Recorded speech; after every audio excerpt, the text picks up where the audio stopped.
2 वर्षापूर्वी पहिल्यांदा एक स्टडी झाला होता. त्यात त्यांनी सांगितलं होतं की पहिल्यांदा त्यांना माणसाच्या रक्तामध्ये म्हणजे ब्लडचे सॅम्पल्स घेतले, त्यामध्ये रक्ताना फ्री फ्लोईंग मायक्रो प्लास्टिक सापडलं होतं. तसंच त्याच्या पाठोपाठ त्यांनी फुफ्फुसाचं पण जेव्हा स्कॅन्स केले त्याच्यातही त्यांना मायक्रोप्लास्टिक आढळून आलं.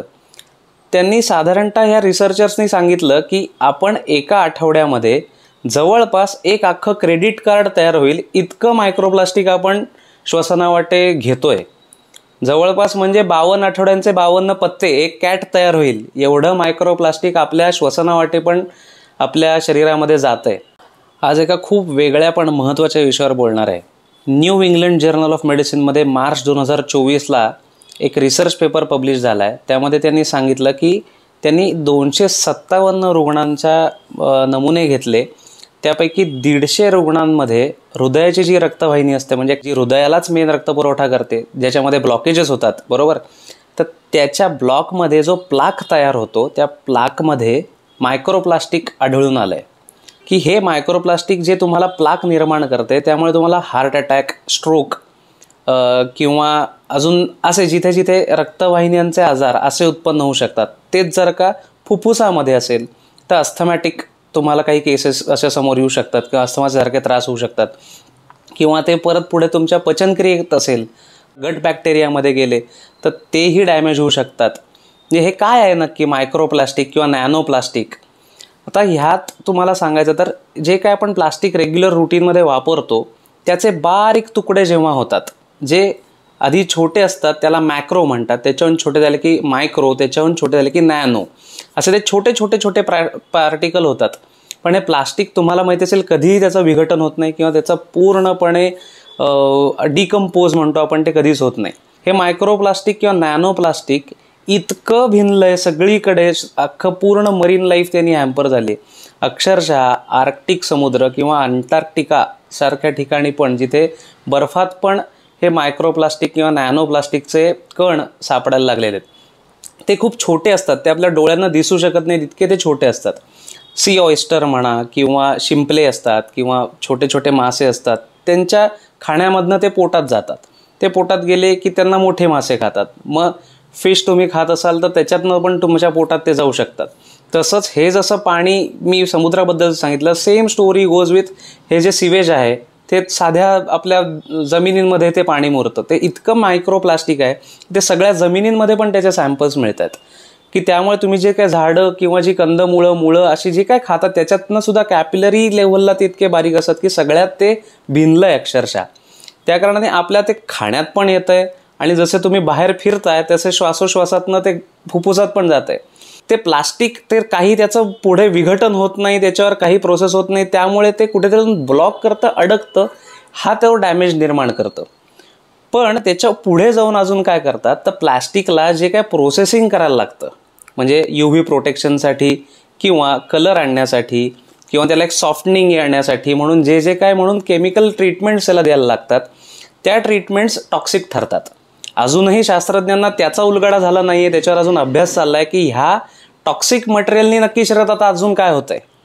तर ते त्यांनी कॅन्सर होतोय का ट्युमर होतोय, ह्या सगळ्या गोष्टी आता चाचपणे एक एक करणं चालू आहे. थोडक्यात काय तर हे प्लास्टिक तुमच्या मायक्रोप्लास्टिक किंवा नॅनो प्लास्टिक आता तुमच्या शरीरात भिनायला लागले. पर्यावरणात भिनत होतं तेव्हा तुम्ही काही फिकर करत नव्हतात, आपण सर्रास ते प्लास्टिक वापरत होतो. यूज अँड थ्रोची फॅशन होती. एखादं साधं प्लास्टिकचं पेन आणलं, लिहिलं, वापरलं, संपली रिफिल, फेकून दिलं. पण ह्या गोष्टी आपल्याला आत्ता ह्या क्षणी आत्तापासून बदलायला हव्यात, कारण नाही तर त्या जीवावर बेतू शकतात. त्या कारणाने वेळेत तुम्ही प्रत्येक आपल्याला आता ह्याच्यावर उपाय काय, म्हणजे ते काय उपाय करायला लागतील तर प्रत्येकाने ह्या उद्या होळी पौर्णिमा आहे तेव्हापासून सगळ्यांनी ठरवा की ह्या सगळ्या गोष्टी आपण प्लास्टिकच्या ॲटलिस्ट सिंगल यूज प्लास्टिक तरी आपण सगळ्या बाजूला करणार आहे. म्हणजे आपण काय करू शकतो तर पाण्याची बाटली नका घेऊ विकत, तुम्ही तुमची स्वतःची स्टीलची बॉटल किंवा काचेची बॉटल ही सगळीकडे कॅरी करा. त्यामध्ये पाणी तुम्ही जागोजागी रिफिल करून घेऊ शकता. त्यामुळे तशा पाण्याच्या बाटल्या वापरू नका. त्यानंतर घरात तुम्ही जे काही डायनिंग किंवा ह्याच्यासाठी वापरत असाल ताटं, वाट्या, भांडी ही स्टीलची किंवा ग्लासवेअर असं वापरा. मायक्रोवेव्हमध्ये पण जर का तुम्ही काही अन्न रिहीट वगैरे किंवा काही करत असाल तर त्याच्यासाठी सुद्धा प्लास्टिक न वापरता ग्लासवेअर वापरा. किंवा इवन ह्याच्यामध्ये सुद्धा की बाहेर शहर तुम्ही काही सामान आणायला जात असाल तेव्हाही काही प्लास्टिकची पिशवी तो दुकानदार देईल म्हणून हात हलवत जाण्यात काही पॉईंट नाही. तुम्ही एक कापडी पिशवी किमान बरोबर घेऊन जा. लहान मुलांचा विचार करा. लहान मुलांमध्ये सुद्धा तुम्ही इतकी छोटी छोटी छोटी खेळणी त्यांना घेऊन देतो आपण, सगळी प्लास्टिकची असतात. लहान मुलांना कळत नाही, ती सारखी तोंडात घाल हे कर ते चालू असतं. त्याच्यातनं पण ती किंवा आपटल्याने पण ह्या सगळ्या गोष्टींमधनं ना मायक्रोप्लास्टिक क्रिएट होत असतात किंवा ते जात असेल पोटात जात असेल ते हानिकारक ठरू शकतं. तर आपली पारंपरिक लाकडी खेळणी आहेत, त्यानंतर भातुकलीची पितळ्याची किंवा स्टीलची खेळणी मिळतात ती द्या, किंवा सॉफ्ट टॉईज मुलांना शक्यतो खेळायला देत जा. तान्ह्या बाळांमध्ये पण आपण बरेचदा करतो की त्यांना प्लास्टिकचे सिपर किंवा निपल्स वापरली जातात, तर ते शक्यतो करू नका. चांदीची किंवा स्टीलची वाटी चमचा अशातनं त्यांना काय ते त्यांचा आहार असेल तो द्या.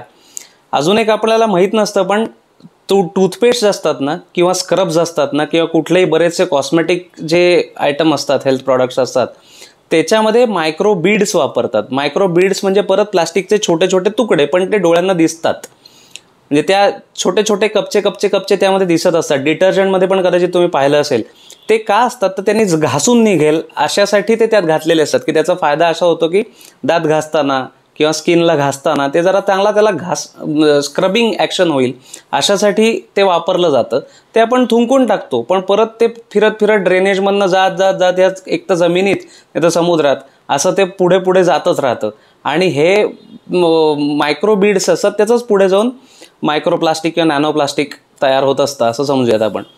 ह्याच्यामध्ये सुद्धा ना अजून एक तुम्ही जर का काही पॅकेज्ड फूड घेत असाल ना तर त्याच्यावर सुद्धा शक्यतो पेट किंवा PET म्हणजे पॉलिइथिलीन किंवा पॉलिव्हिनाईलचे जर का पॅकेजिंग असेल तर ते शक्यतो टाळा, कारण की त्याचं पण मायक्रोप्लास्टिकमध्ये रूपांतरण होणारच आहे, कारण आपण ते कचऱ्यातच फेकणार आहे.